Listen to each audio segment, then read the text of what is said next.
नमस्कार, रिस्पॉन्सिबिलिटी और रुपया में आप सभी का बहुत बहुत स्वागत है, जिसे पेश कर रहे हैं आर्म्स, जो कि आरसेल का डिवीजन है। आरसेल एक प्रीमियर एसेट रिकंस्ट्रक्शन कंपनी है और आर्म्स उसी का हिस्सा है। आर्म्स का काम है कर्जदारों को फेयर लोन रिकवरी सॉल्यूशंस देना, और आर्म्स का सपना है कि भारत में एक ऐसी पीढ़ी पनपे जो कर्ज की तरफ अपनी जिम्मेदारी समझती हो। इसी कोशिश को पूरा करने के लिए आर्म्स ने सीएनबीसी आवाज की मदद से रिस्पॉन्सिबिलिटी और रुपया की शुरुआत की। आज लेवल 3 का आखिरी राउंड है, जिसमें टक्कर है वेस्ट जोन की दो टीम्स के बीच। इन टीम्स को हम एक केस स्टडी दे रहे हैं। पार्टिसिपेंट्स इस केस स्टडी का सॉल्यूशन पावर पॉइंट प्रेजेंटेशन या फिर किसी स्किट के जरिए दे सकते हैं। हमारी ज्यूरी इन टीम्स का परफॉर्मेंस देखेगी और फिर उन्हें मार्क्स मिलेंगे सॉल्यूशन और प्रेजेंटेशन के आधार पर। तो आइए अब हम मिलते हैं हमारी ज्यूरी से। आज हमारे साथ हैं एसी वर्मा, जिन्हें बैंकिंग क्षेत्र में 37 साल का एक्सपीरियंस है। 1972 में मिस्टर वर्मा ऑफ इंडिया को ज्वाइन किया और स्टेट बैंक ऑफ पटियाला के एमडी के तौर पर रिटायर हुए। हमारे दूसरे जज हैं संजय अग्रवाल, जो आरसेल के सीनियर वीपी और रिटेल स्ट्रैटेजी और ब्रांडिंग के ग्रुप हेड हैं। इससे पहले वो मुंबई में आईसीआईसीआई बैंक के साथ थे, जहां वो कंस्ट्रक्शन और प्रोफेशनल इक्विपमेंट लोन्स के बिजनेस हेड थे। एंड फाइनली गौरव मशरूवाला, जो कि जाने माने पर्सनल फाइनेंस एक्सपर्ट हैं। स्वागत है आप सभी का जजेस रिस्पॉन्सिबिलिटी और रुपया में। और आइए, now it's time to meet our participants from the west zone. हमारी दो टीम्स हैं। वेस्ट जोन की टीम 1 में है कर्णव शाह, परिधि अजमेरा, आरजू सल्ला, आशीष जावेदी। और टीम 2 से हैं आदित्य कदमवाला, राहुल आर सराफ, श्रेयसी लायर और निकिता अरोड़ा। तो ये है हमारे वेस्ट जोन की दो टीम्स जो आज हमारे सामने पेश करेंगे रुपए की तरफ अपनी जिम्मेदारी। तो आइए देखते हैं कि वो कौन सी समस्या है जो इन बच्चों को सुलझानी है। मिस्टर ए पढ़ाई में काफी होनहार स्टूडेंट रह चुके हैं। इन्हें कैंपस प्लेसमेंट के पहले दिन ही एक रिप्यूटेड कंपनी में नौकरी मिल गई। मिस्टर ए इस नौकरी से काफी खुश थे और उन्हें अपने दोस्तों और साथ वालों के मुकाबले सबसे ज्यादा सैलरी का ऑफर मिला था। इन्होंने अपनी नौकरी की शुरुआत मैनेजमेंट ट्रेनिंग के तौर पर की थी और महज 3 सालों में mister a senior manager position पर काम करने लगे थे। मिस्टर ए हर महीने 73,000 रुपए कमा रहे थे, जो एक बैचलर युवक के लिए बहुत अच्छी आमदनी है। अपने माता पिता की मर्जी से मिस्टर ए ने एक सॉफ्टवेयर इंजीनियर लड़की से शादी कर ली, जो नौकरी पेशा थी, और वो हर महीने 47,000 रुपए कमा रही थी। मिस्टर ए के पिता मिस्टर डी ने शादी में अपने इकलौते बेटे को 2 BHK यानी 2 बेडरूम हॉल किचन का घर तोहफे में दिया और इसी के साथ अपनी नई बहू को शादी के तोहफे में 10 लाख रुपए की ज्वेलरी भी दी। चूंकि मिस्टर डी की सारी बचत घर के डाउन पेमेंट, ज्वेलरी और पुश्तैनी जमीन पर चल रहे कोर्ट केस के कानूनी खर्चों में खत्म हो गई थी, इसलिए ये स्वाभाविक था कि आगे मिस्टर ए को अगले 20 साल तक हर महीने 30,000 रुपए की EMI देनी होगी। शादी के तुरंत बाद ही मिस्टर ए और मिसेस बी ने एक शानदार हनीमून की योजना बनाई और दोनों ने 1 महीने की छुट्टी लेकर यूरोप घूमने का प्लान बनाया। यही नहीं, उन्होंने यूरोप के सबसे महंगे होटलों में अपनी बुकिंग कराई थी और इस हनीमून का कुल खर्चा करीब 11 लाख रुपए था, पर दोनों के पास सेविंग के तौर पर सिर्फ 6 लाख रुपए थे। 5 लाख रुपए के लिए मिस्टर ए और मिसेस बी ने XYZ बैंक से पर्सनल लोन लेने का विचार किया, जिसके लिए इनको अगले 2 साल के लिए 25,000 रुपए EMI के तौर पर देने होंगे। आखिरकार दोनों ने इस शानदार हनीमून का खूब मजा उठाया और एक दूसरे के लिए जमकर खरीदारी भी की। क्योंकि इनकी सारी बचत हनीमून पैकेज में खर्च हो गई थी, इसलिए इन्होंने शॉपिंग के लिए अंतर्राष्ट्रीय क्रेडिट कार्ड का इस्तेमाल। दोनों को बिल्कुल अंदाजा नहीं था कि वापस लौटने पर अच्छा खासा बिल आएगा। हनीमून पर अच्छा वक्त बिताने के बाद जब मिस्टर ए और मिसेस बी घर वापस लौटे तो उनके सामने एक और मुसीबत आकर खड़ी हो गई, और वो था विदेश में शॉपिंग के लिए क्रेडिट कार्ड इस्तेमाल करने पर 2.5 लाख रुपए का बिल। यानी कि अब उनको हर महीने की 25,000 रुपए की EMI के साथ 2.5 लाख रुपए भी देने होंगे। हनीमून पर इतने खर्चे करने के बाद और अपनी सारी बचत गंवाने के बाद अब मिस्टर ए और मिसेस बी के हाथ खाली हो गए थे और उन्हें EMI के साथ क्रेडिट कार्ड बिल को जमा करने के लिए फिर से 3 लाख रुपए का कर्ज लेना पड़ा। इस कर्ज पर मिस्टर ए को 2 साल के लिए हर महीने 15,000 रुपए की EMI देनी होगी। इस कर्ज से मिस्टर ए ने अपने क्रेडिट कार्ड बिल को यानी 2.5 लाख रुपए का पेमेंट किया और बाकी के 50,000 रुपए को अपने रोजमर्रा के खर्चों के लिए इस्तेमाल किया।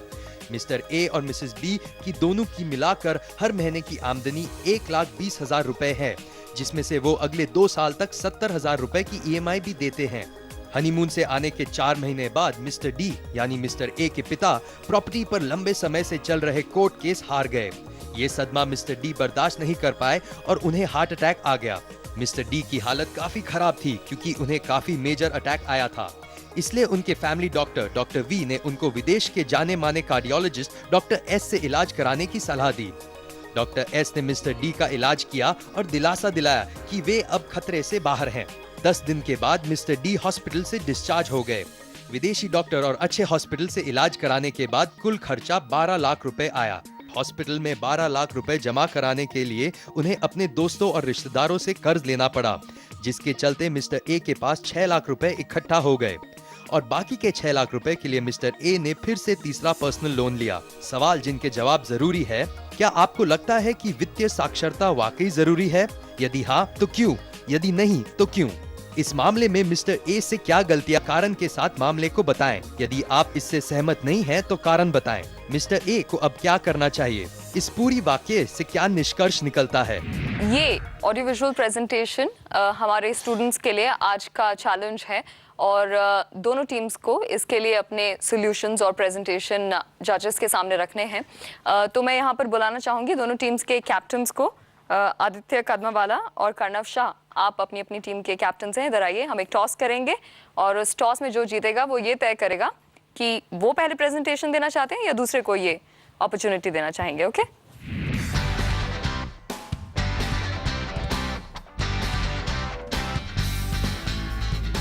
तो आप पहले प्रेजेंट करेंगे।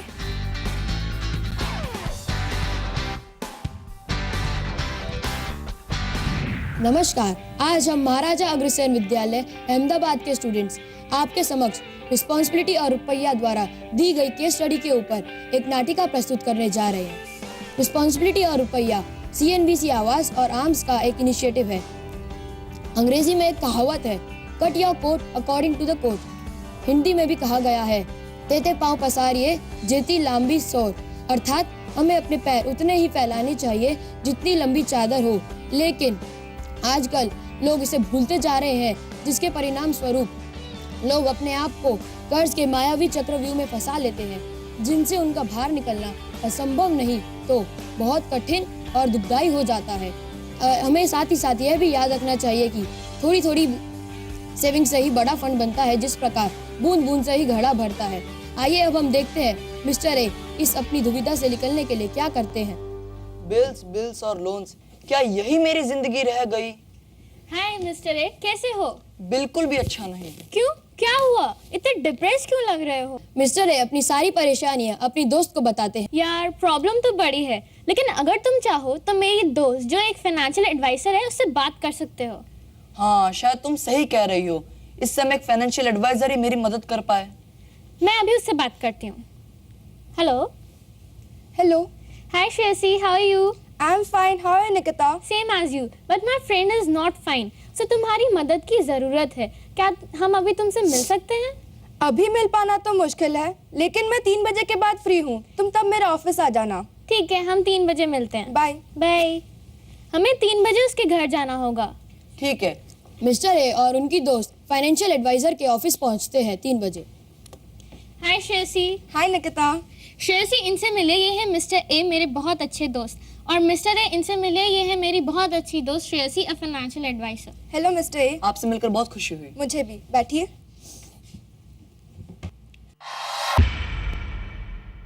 आपकी टोटल सैलरी है 1,20,000 और आप 30,000 अपने घर के लिए EMI भर रहे हैं और 40,000 का EMI अपने पहले 2 पर्सनल लोन्स के लिए भर रहे हैं। तो टोटल 70,000 का EMI आप भर रहे हैं।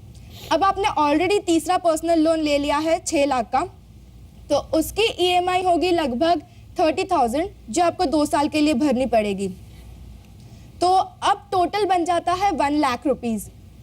अगर आप वो भरते हैं तो आपके पास केवल 20,000 बच जाते हैं, जिससे आपको अपना घर का खर्चा चलाना होगा। लेकिन मुझे नहीं लगता कि ये आपके लिए काफ़ी होगा। इसलिए मेरे हिसाब से आपको अपना जो तीसरा पर्सनल लोन है, आप उसकी समय अवधि को बढ़ा दीजिए। 2 साल की जगह आप उसे 4.5 साल कर दीजिए। तो इससे क्या होगा, आपका जो 30,000 का EMI है वो घटकर लगभग 15,000 हो जाएगा। तो अब आपका जो टोटल EMI पे जो एक्सपेंडिचर हो रहा है वो 15,000 घट जाएगा और वो अब 85 का। साथ ही आपको अपने दोस्तों और रिश्तेदारों का भी कर्जा चुकाना है, तो क्यों ना आप अपने ज्वेलरी के अगेंस्ट लोन ले ले। आपको आसानी से 6 लाख रुपए का लोन मिल जाएगा, जिससे आप अपने दोस्तों और रिश्तेदारों का कर्जा चुका दे, क्योंकि उनका कर्जा पहले चुकाना हमारा अहम जिम्मेदारी बनती है। फिर तो उनकी भी किस्तें भरनी पड़ेगी, वो कहाँ से लाएंगे? देखो, गोल्ड लोन में EMI भरना जरूरी नहीं होता। अगर संभव ना हो तो हम केवल इंटरेस्ट ही भर सकते हैं। तो अगर हम 6 लाख का लोन लेते हैं तो हमें लगभग केवल 6,000 का ही ब्याज भरना पड़ेगा। तो अब टोटल आपका एक्सपेंडिचर हो जाता है 91,000 का। फिर भी आपके पास 29,000 बचते हैं, जिससे आप अपना घर का खर्च चला सकते हैं। और 2 साल के बाद आपका पहले दो पर्सनल लोन्स खत्म हो जाएंगे।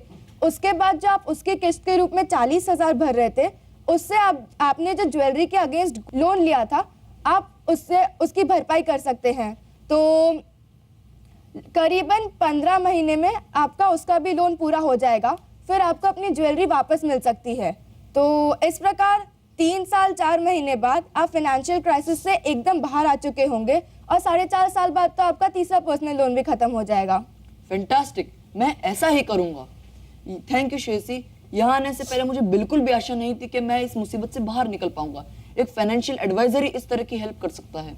ये तो मेरा फर्ज था। आशा करती हूँ जब हम अगली बार मिले तो आप क्राइसिस से बाहर आ चुके होंगे। थैंक यू श्रेयसी, आपसे मिलकर बहुत अच्छा लगा। मुझे भी। Bye bye Shreyasi. Bye Nikita. 3 साल और 4 महीने बाद मिस्टर ए फाइनेंशियल एडवाइजर से फिर से मिलते हैं। थैंक यू, आपकी सहायता ने मेरी रियली मदद कर दी। ठीक है, लेकिन आप ऐसी गलती फिर तो नहीं करेंगे ना? नहीं नहीं, बिल्कुल नहीं। दूध का जला छाछ भी फूक फूक कर पीता है। अब मैं कसम खाता हूँ कि मैं अपनी इनकम का 30 से 35% से बचाऊंगा और कोई भी बड़ा खर्चा करने से पहले बार बार सोचूंगा। जैसा कि कहा गया है, बिना विचारे जो करे सो पाछे पछताए, काम बिगाड़े आपनो जग में होत हसाए। While dealing with financial matters, we should take decisions by our head, not by heart. यदि पेरेंट्स ही फाइनेंशियली लिटरेट नहीं होंगे तो वो अपने बच्चों को इस बारे में किस प्रकार बता पाएंगे? यदि मिस्टर ए के पिता को फाइनेंशियल से रिलेटेड प्रोडक्ट्स जैसे मेडिक्लेम के बारे में पता होता और उन्होंने इसका उपयोग किया होता तो आज ये परिस्थिति ही नहीं उत्पन्न हुई होती। It is the need of the hour that educational institute must incorporate some sort of courses which enable students to tackle financial problems easily. Thank you. जजेस आपके प्रेजेंटेशन पर आपसे सवाल पूछना चाहेंगे, सो विल टेक दैट।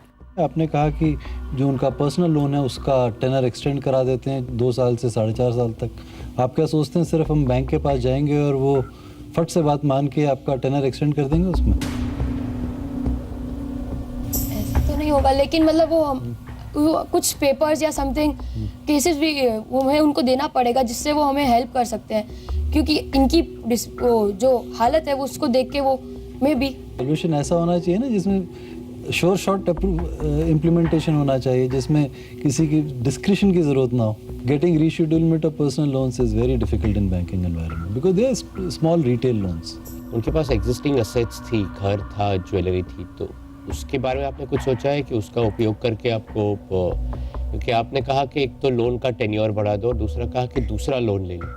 नहीं क्योंकि sir, मुझे हमने कहा कि जो हमारे पास जो ज्वेलरी है हम उसके अगेंस्ट लोन ले लें। हाँ, पर आपको ये पता रहना चाहिए कि अगर आप फिर से लोन लेने जाएंगे तो आपके इनकम टैक्स पेपर्स वगैरह, आपके एग्जिस्टिंग सिचुएशन क्या है, तो वो हालांकि वर्मा साहब और अग्रवाल जी को ज़्यादा पता रहेगा, लेकिन और कोई जरिया है ये दोनों के अलावा?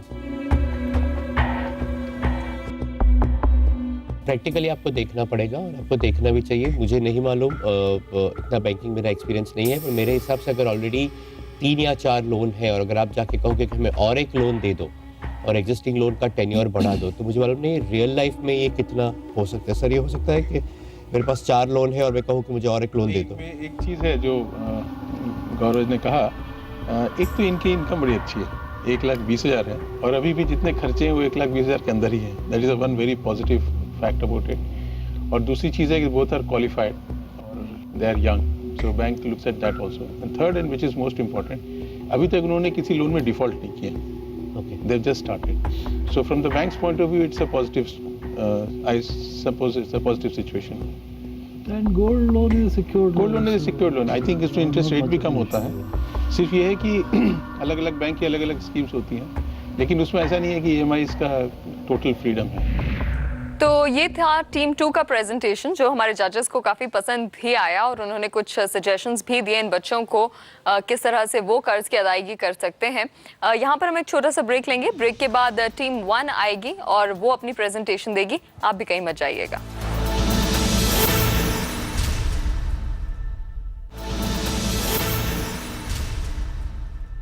Welcome back. आप देख रहे हैं रिस्पॉन्सिबिलिटी और रुपया। ब्रेक से पहले हम टीम 2 का प्रेजेंटेशन देख चुके हैं। टीम 1 ने उन्हें मौका दिया था कि वो अपना दें और अब बारी है टीम 1 के प्रेजेंटेशन की। तो आइए देखते हैं उनका क्या सोल्यूशन है आज की केस स्टडी के लिए।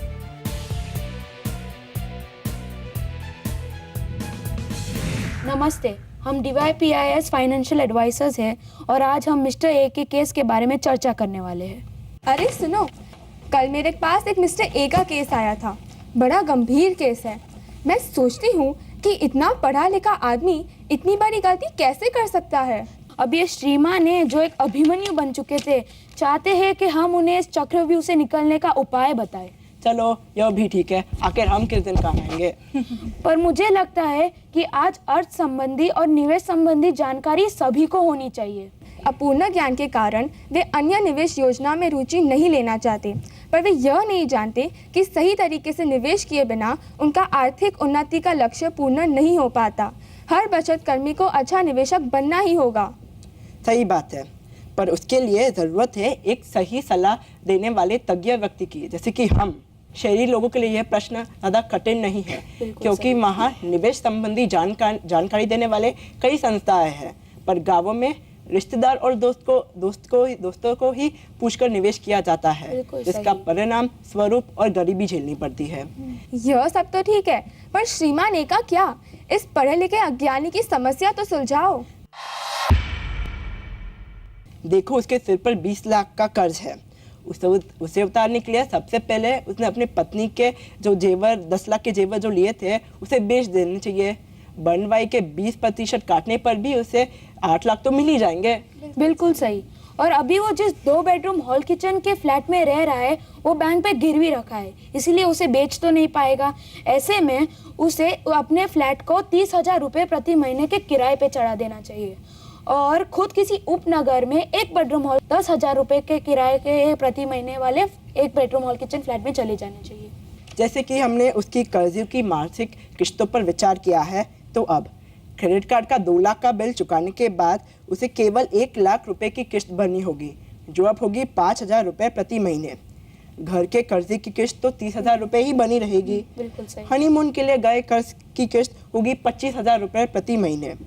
रिश्तेदार तथा मित्रों को वह प्रति महीने अगर 20,000 रुपये चुकाए जो उसने अपने पिता के ऑपरेशन के लिए लिए थे, तो वह 30 महीने में भी इस लोन से मुक्त हो जाएगा।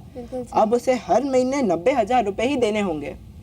देखो, मिस्टर ए कमाता है 73,000 रुपये, उसकी पत्नी कमाती है 47,000 रुपये। उन्हें 30,000 रुपये घर के किराए से मिलते हैं। कुल मिला के प्रति महीने उन्हें मिलते 1,50,000 रुपये। उसमें से अगर वो 90,000 रुपये के भी किस्त भर में खर्च कर देता है तब भी उसके पास 60,000 रुपये घर खर्च के लिए बचते हैं। सही बात है। देखा जाए तो ये श्रीमान ए ने न ही अपने बुरे दिनों के लिए कोई बचत की थी, न ही उनके या उनकी पत्नी की का कोई मेडिक्लेम था। उन्होंने इनकम टैक्स बचाने के लिए PPF जैसी योजनाओं का सहारा भी नहीं लिया था, जिनकी वजह से वे हर साल 70,000 की जमा कर पाते। उसे अपने और अपनी पत्नी के नाम 750 रुपये हर प्रति महीने का इंश्योरेंस पॉलिसी लेना चाहिए था, और मेडिक्लेम के लिए प्रत्येक व्यक्ति के लिए 500 रुपये तो वो हर महीने दे ही सकता था। हर महीने उसे 5,000 रुपये की तो का निवेश करना चाहिए था।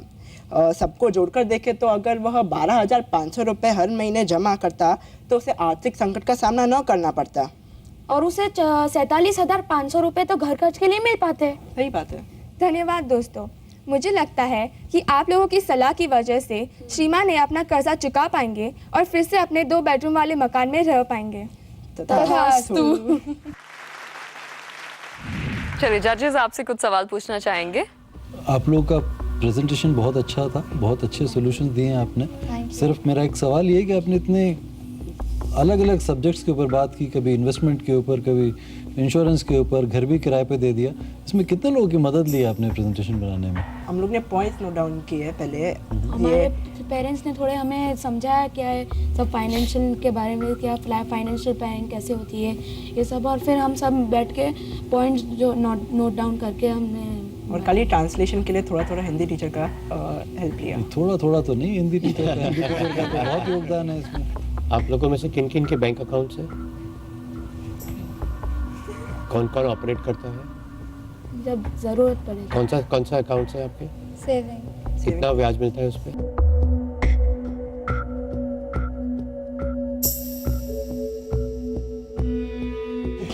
स्कूल से रिक्वेस्ट है और पेरेंट्स से कि ये सिर्फ एक कॉन्टेस्ट बन के न रह जाए, लेकिन प्रैक्टिकल एक्सपीरियंस भी हो, क्योंकि हालांकि जीतेंगे हारेंगे और वो तो एक चलता रहेगा, लेकिन ये बहुत ज़रूरी है क्योंकि आपने काफ़ी अच्छी मेहनत की। तो थियोरेटिकल नॉलेज तो है, लेकिन उसको प्रैक्टिकल में भी कन्वर्ट करें। बहुत बढ़िया। तो आपका प्रेजेंटेशन जजेस को पसंद आया है। यहाँ पर हम एक और ब्रेक लेंगे। ब्रेक के बाद दोनों टीम्स जबकि अब अपनी प्रेजेंटेशंस जजेस के सामने पेश कर चुकी है, इनमें से एक विनर बनेगा। वो विनर कौन होगा वो हम देखेंगे इस छोटे से ब्रेक के बाद।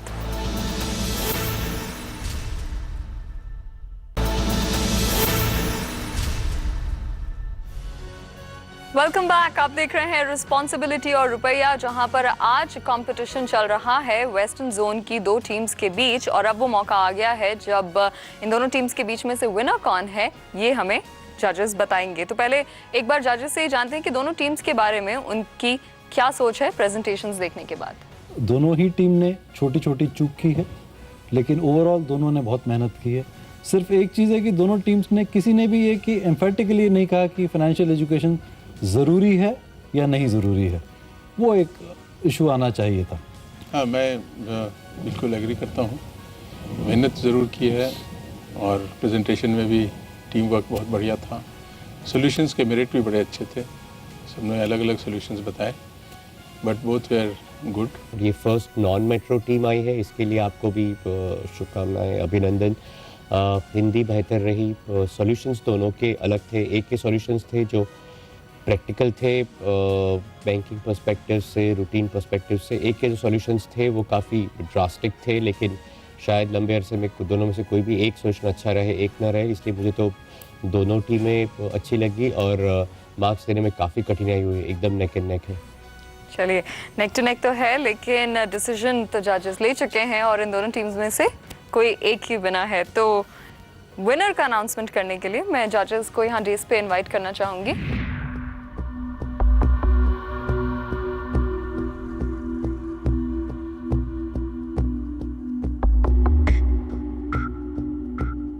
As we said, competition was tough, almost neck to neck. सबके अपने मेरिट्स कुछ होते हैं और नेगेटिव्स भी होते हैं। सब कुछ हमें जजेस ने ये डिसाइड किया कि DY Patil international school Mumbai is the winner.